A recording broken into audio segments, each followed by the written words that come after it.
Les investissements directs étrangers sont un moteur clé de la croissance économique et du développement durable de l'île Maurice. Au cours des 9 premiers mois de l'année 2023, le pays insulaire a enregistré 503 millions de dollars d'investissements directs étrangers en hausse de 27%. Une levée de fonds de 123,5 millions de dollars permettra à l'État de la République démocratique du Congo de refinancer une partie significative des arriérés de subventions envers les entreprises pétrolières. Cette démarche s'inscrit dans le cadre des réformes structurelles entreprises au sein du secteur de l'aval pétrolier.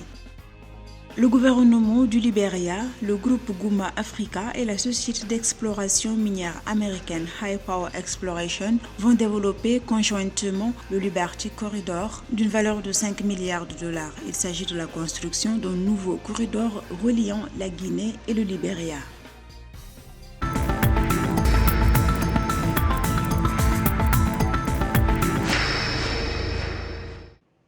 Les flux des investissements directs étrangers IDE à Maurice ont grimpé de 27% au cours des 9 premiers mois de l'année 2023, selon les données de la Banque de Maurice. Ainsi, la nation insulaire a enregistré un total de 503 millions de dollars durant la période sous revue. Les secteurs qui ont particulièrement attiré ces investissements comprennent l'immobilier, le tourisme, le secteur des technologies, de l'information et de la communication et le secteur financier. Par contre, les flux des investissements ont reculé dans l'agriculture, le secteur manufacturier et la construction.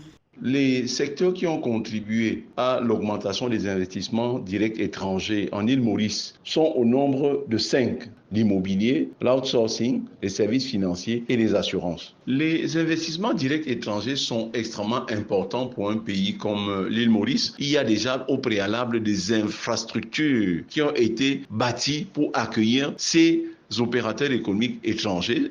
L'immobilier a été parmi les principaux bénéficiaires de ces IDE au cours des 9 premiers mois de l'année 2023 à Maurice. Ce secteur a mobilisé 69% du total des investissements recensés dans l'état insulaire de l'océan Indien. Ainsi, les IDE réalisés dans le secteur de l'immobilier se sont établis à 15,85 milliards de roupies entre le 1er janvier et le 30 septembre 2023. Un pays comme l'île Maurice, qui est à mi-chemin entre l'Afrique et l'Asie, reste dans ce réceptacle qui va attirer suffisamment d'investisseurs sur son site. Et en conséquence, qu'est-ce que le pays a donc fait? Il a construit ces zones économiques spécifiques où les unités industrielles qui y sont établies, pour l'essentiel, vont reverser dans le monde entier leur production. Par ailleurs, l'économie mauricienne est articulée autour des exportations qui ont généré 170 milliards de roupies en 2023. Pour cela, ce pays a conclu des accords avec d'autres pays africains comme le Ghana, le Sénégal et Madagascar afin de créer des zones économiques spéciales dans ces pays et d'ouvrir des marchés de niche pour les exportations mauriciennes.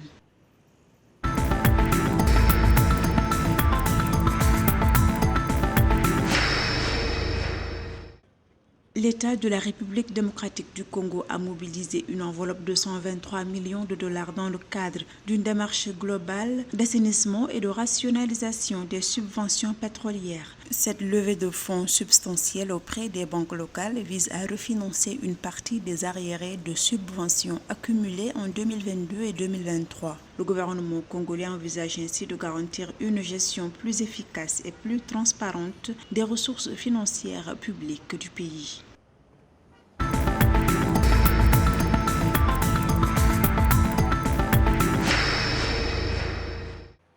La construction d'un nouveau corridor reliant la Guinée et le Libéria pour un coût d'environ 5 milliards de dollars est en cours de négociation entre le gouvernement libérien, le groupe Gouma Africa et la société d'exploration minière américaine High Power Exploration. Dénommé Liberty Corridor, cet ensemble d'infrastructures sera notamment composé d'un nouveau système ferroviaire reliant la Guinée au nouveau port en eau profonde de Didia au Libéria. Il permettra entre autres une extension du réseau hydroélectrique existant entre la Côte d'Ivoire au district de Nimba au Libéria et en Guinée.